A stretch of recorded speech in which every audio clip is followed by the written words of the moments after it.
Roma, março de 44 a.C. A capital do mundo está em caos. O ditador mais poderoso que já existiu, Júlio César, foi assassinado em uma conspiração liderada por seus próprios senadores. Nas ruas frias de Roma, o futuro é incerto. Ninguém sabe o que acontecerá após sua morte, nem mesmo aqueles que o mataram. No meio do caos, um jovem de apenas 18 anos, desconhecido para muitos, recebe uma notícia que mudará sua vida para sempre. Otaviano, sobrinho neto e filho adotivo de César, torna-se o único herdeiro de sua riqueza, de seu nome e de seu destino. Mas Roma não sabe quem é Otaviano. Eles não sabem que este jovem será aquele que transformará uma república em ruínas no maior império que o mundo já conheceu. Assim começa a história de Otaviano Augusto, o primeiro e maior imperador de Roma, um homem que mudou o curso da história, que ergueu Roma das cinzas, mas que também foi responsável por traições, guerras e decisões que alterariam o destino de milhares de pessoas. Um líder aclamado como visionário e generoso, mas também condenado por outros por sua ambição implacável. Hoje, vamos nos aprofundar na vida de Augusto e descobrir o que fez dele o líder mais complexo e polêmico que Roma já teve. No dia 15 de março de 44 a.C., Roma estremece com um evento que mudaria o curso da história, a morte de Júlio César. No Senado, à luz fria das tochas, um grupo de senadores conspira para assassinar o ditador que alcançou o impossível, transformar Roma em uma potência mundial. A República Romana, que durante séculos defendeu o poder compartilhado, sucumbe agora à figura de um líder absoluto, e muitos no Senado não suportam mais. Mas o que resta quando um homem como César cai? Como uma cidade inteira, erguida sobre os pilares da República, pode encontrar seu caminho após perder o homem que a levou ao poder e que parecia ter tudo sob controle? Roma mergulha no caos, no meio de lutas pelo poder entre os mesmos homens que antes lhe eram leais. Nesse momento de total incerteza, surge uma figura inesperada, Otaviano, um jovem de apenas 18 anos, sobrinho neto e filho adotivo de César. Ninguém em Roma sabia quem ele era. Otaviano não era um general glorioso, nem um político experiente como Marco Antônio. Ele não era um homem de guerra nem famoso. Era simplesmente um adolescente, subitamente confrontado com o maior destino que jamais imaginara, herdar o império de seu pai adotivo, Júlio César. A magnitude de sua herança não era apenas econômica, Otaviano agora possuía algo mais valioso do que qualquer tesouro, o nome de César, o legado de um homem que alcançou o poder absoluto. Mas Roma via nele apenas um jovem inexperiente, um homem considerado uma marionete fácil de manipular. Mas o que Otaviano poderia fazer diante de tanta incerteza?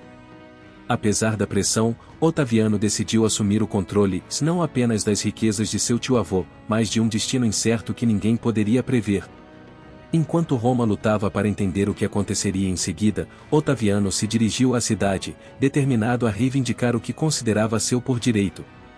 Mas ele não herdou apenas o poder, herdou um império quebrado, onde o conflito era inevitável. Assim começa a história de um jovem desconhecido que, por meio de astúcia, coragem e uma incrível capacidade de manipular as circunstâncias, se tornaria o homem mais poderoso do mundo conhecido. Otaviano não apenas sobreviveria à guerra civil em Roma, mas mudaria para sempre a estrutura política do mundo. Roma, 43 a.C. O jovem Otaviano acaba de receber a herança de Júlio César, mas isso não é suficiente para que o mundo o aceite como líder legítimo. Em uma cidade onde a traição é comum, e com Marco Antônio e os senadores observando seu crescimento com desconfiança, Otaviano sabe que o poder não se herda se ele se toma. Apesar das dúvidas da nobreza romana sobre sua capacidade de governar, Otaviano decide não esperar mais. Para ele, o legado de César não é apenas uma herança financeira, mas uma ferramenta de poder que ele precisa provar que merece. Mas a política romana é complexa e traiçoeira. Marco Antônio, o homem mais próximo de César e antigo aliado, também busca o controle absoluto. A rivalidade entre Otaviano e Antônio torna-se o principal campo de batalha pelo futuro de Roma. O Senado romano, temendo que o poder caia totalmente nas mãos de um único homem, cria um plano engenhoso, porém perigoso. Otaviano será a figura pública, o rosto do poder, mas não o governante. O poder real permanecerá nas mãos dos senadores. Esse movimento parecia seguro para eles, mas subestimaram algo vital: o Otaviano não é um homem fácil de controlar. Longe de ser a marionete que muitos esperavam, Otaviano começa a reconfigurar as alianças a seu favor. Com um toque de astúcia política, ele se cerca de homens leais e começa a usar o nome de César como uma arma poderosa. Mas não é só isso. Com apenas 20 anos, Otaviano começa a formar seu exército, comandar as legiões romanas e provar que pode vencer batalhas, algo que muitos não esperavam. Os primeiros confrontos contra Marco Antônio o colocam no olho da tempestade política romana. Após derrotar as forças de Antônio em 2 batalhas cruciais, Otaviano retorna a Roma com a glória de um general vitorioso. O que parecia sorte é, na realidade, o início de uma estratégia impecável. Com o apoio do Senado e a simpatia dos cidadãos que o viam como um salvador, Otaviano não apenas conquista legitimidade, mas começa a ser reconhecido como líder por direito próprio. No entanto, ainda havia rivais em Roma. Antônio ainda vivia e continuava sendo uma ameaça, mas Otaviano já começara a tecer sua rede de alianças e estava disposto a eliminar qualquer um que se colocasse em seu caminho. Na política romana, traição e sobrevivência tornam-se parte de um jogo perigoso. Foi assim que Otaviano, o jovem que chegou a Roma apenas com seu sobrenome, começou a ascender ao poder absoluto. Mas o caminho não foi fácil. Em um ambiente onde a lealdade é efêmera e a ambição é impiedosa, Otaviano se tornaria a figura mais poderosa do mundo. Ele não era mais apenas o filho adotivo de César. Agora, ele era o futuro de Roma. Roma, 43 a.C., Otaviano já havia provado que não era apenas um herdeiro. Era um líder astuto, determinado e disposto a usar todos os meios ao seu alcance para assegurar seu poder. Mas, apesar de sua crescente influência, ele não podia fazer tudo sozinho. Precisava de alianças, precisava reforçar sua posição na política romana. Assim, Otaviano, Marco Antônio e Lépido formaram o segundo triunvirato, um pacto entre 3 homens para tomar o controle de Roma e erradicar seus inimigos. Esse triunvirato não era apenas um acordo de divisão de poder. Era uma aliança tática, mas também um movimento impiedoso. Em um país onde a lealdade se compra e se perde rapidamente, os 3 homens se comprometeram a eliminar todos aqueles que considerassem traidores. A purga romana estava prestes a começar. Com uma lista de inimigos marcada, o triunvirato iniciou uma série de execuções e exílios em massa. Os 300 senadores e opositores que poderiam ameaçar seu poder foram brutalmente eliminados. A República Romana, já enfraquecida por anos de conflitos e corrupção, foi enterrada sob o peso dessa revolução política. Mas essa purga não se limitou apenas aos senadores. Marco Antônio, ansioso para eliminar qualquer ameaça, não perdeu a oportunidade de acertar contas com Otaviano. No passado, ambos haviam sido aliados, mas a ambição de poder de Antônio começou a ultrapassar os limites, e Otaviano sabia que não podia confiar nele. As tensões entre os dois aumentaram, e a guerra civil parecia cada vez mais inevitável. Enquanto isso, Otaviano não permaneceu de braços cruzados. Com o controle do exército, começou a consolidar seu poder em Roma. Ele próprio liderou campanhas militares, enfrentando os últimos vestígios da resistência republicana e demonstrando que não era apenas um líder político, mas também militar. A guerra por Roma agora era uma questão de sobrevivência. E Otaviano, embora jovem, sabia que seu futuro dependia de esmagar seus inimigos. Mas a purga não era suficiente. O sonho de Otaviano era claro: ele não queria apenas sobreviver, queria transformar Roma em um império. A República Romana, embora ainda viva, estava moribunda, e o que restava era uma batalha titânica entre Otaviano e Marco Antônio, na qual apenas um sairia vitorioso. O destino de Roma se decidiu em Ácio, 31 a.C. Ali, Otaviano e Marco Antônio não se enfrentavam apenas com exércitos, mas em uma luta pela alma do império. Após anos de manobras políticas, alianças e traições, a grande confrontação final estava prestes a explodir. Marco Antônio, apoiado por seu poderoso exército e pelo respaldo de Cleópatra, rainha do Egito, enfrentava Otaviano, que agora comandava o exército mais forte de Roma. A Batalha de Ácio não foi apenas uma guerra de espadas e lanças.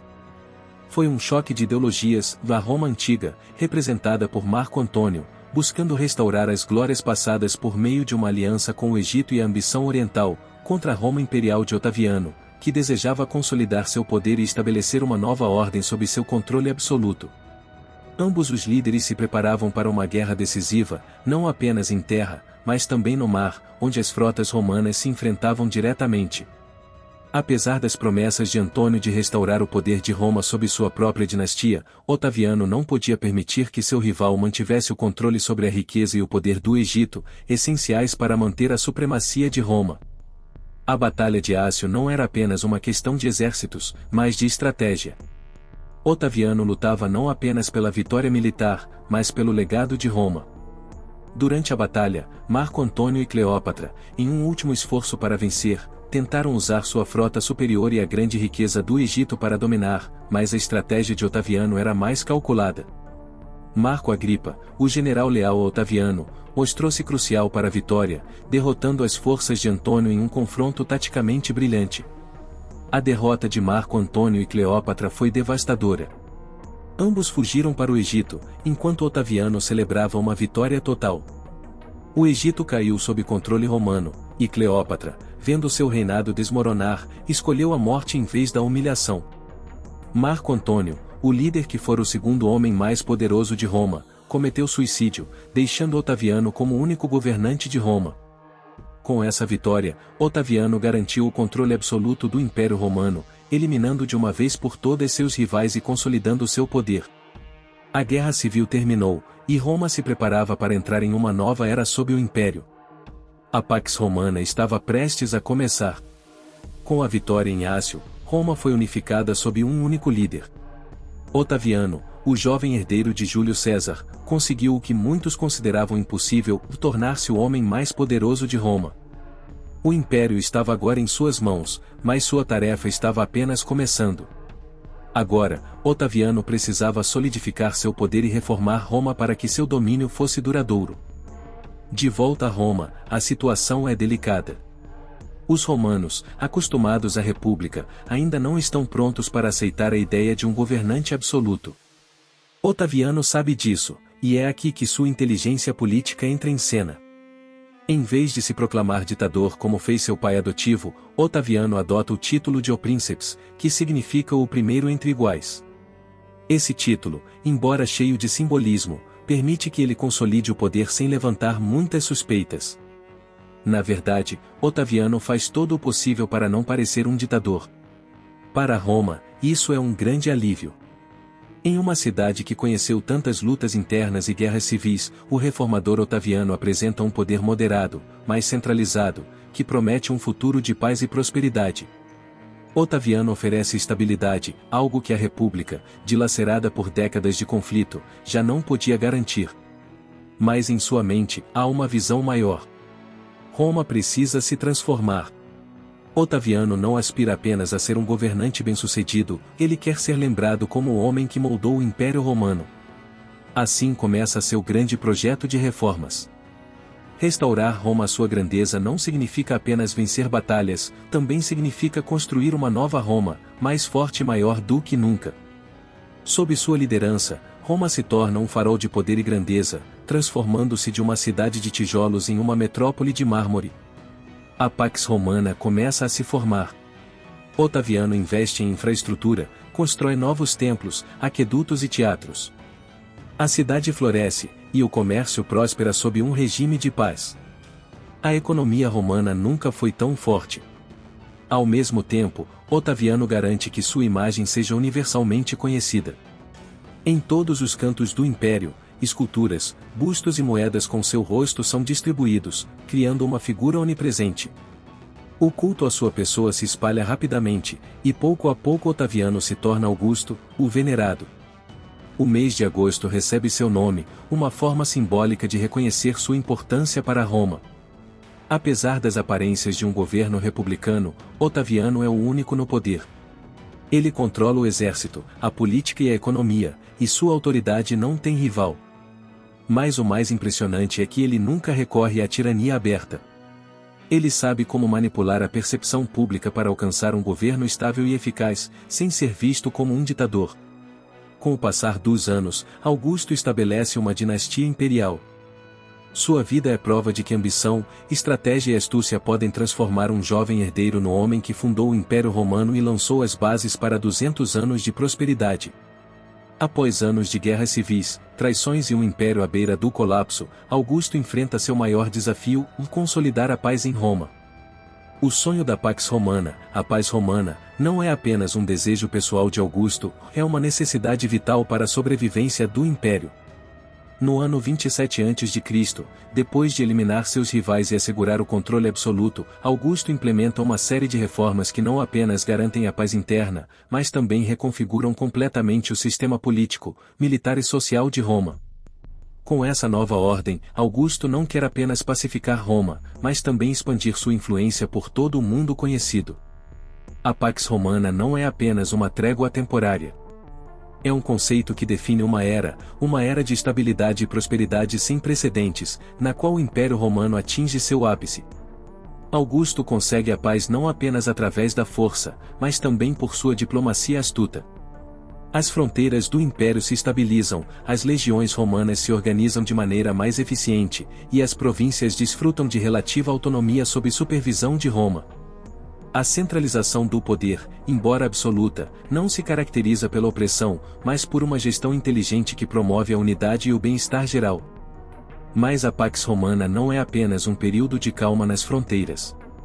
Roma floresce internamente, o comércio e as rotas comerciais se expandem, a infraestrutura cresce de forma impressionante com novos aquedutos, pontes, estradas e edifícios públicos, museus, teatros e bibliotecas que não apenas embelezam a cidade, mas também fortalecem a cultura romana.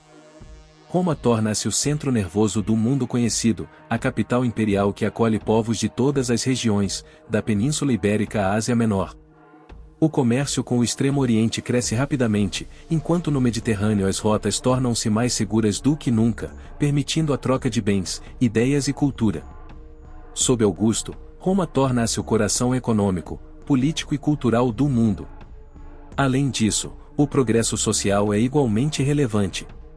Embora a República Romana fosse famosa por suas desigualdades, Augusto esforçou-se para reformar a estrutura social, promovendo o respeito às tradições romanas, e ao mesmo tempo, incentivando uma nova visão para o futuro.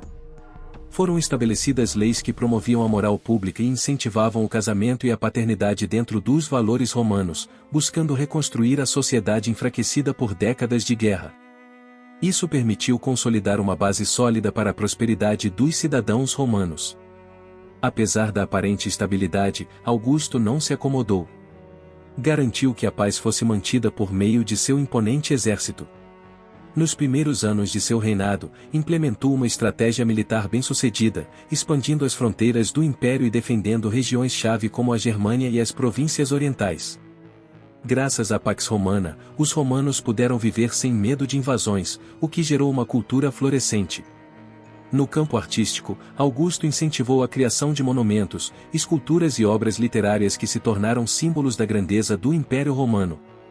Sob seu patrocínio, escritores como Virgílio e Horácio criaram obras que definiriam a literatura romana para as gerações futuras. No final, Augusto deixou Roma maior e mais poderosa do que quando chegou ao poder. A Pax Romana, com seus quase 200 anos de paz, tornou-se o legado duradouro que definiu o Império Romano como uma potência mundial imbatível. Apesar de seus métodos políticos, muitas vezes questionados, Augusto conseguiu que Roma alcançasse uma era de esplendor sem precedentes, tornando-se o homem que fundou o Império e deixou uma marca indelével na história. Roma, antes de Augusto, era uma cidade marcada pelas cicatrizes da guerra, com edifícios deteriorados e infraestrutura deficiente. Mas Augusto, com sua visão estratégica, compreendeu que a grande Roma que queria deixar deveria refletir-se não apenas em seu poder militar, mas também em sua imagem. Como grande construtor, Augusto comprometeu-se a transformar a cidade em um símbolo da grandeza romana. Com uma Roma desgastada por séculos de conflito, Augusto renovou a cidade com uma visão modernizadora que a transformaria em um dos centros urbanos mais impressionantes do mundo antigo. Sua famosa frase, "Encontrei Roma de tijolos e deixei-a de mármore", reflete a magnitude desse processo de renovação. A construção de templos, teatros, aquedutos, estradas, pontes e mercados tornou-se uma prioridade para o novo imperador. A criação de uma infraestrutura moderna seria fundamental para o desenvolvimento econômico, cultural e político de Roma. Um de seus projetos mais ambiciosos foi a reconstrução do Fórum Romano, o coração da vida pública romana. Com uma série de reformas, Augusto criou uma cidade que não seria apenas funcional, mas também bela, onde as estruturas tinham um propósito simbólico e prático.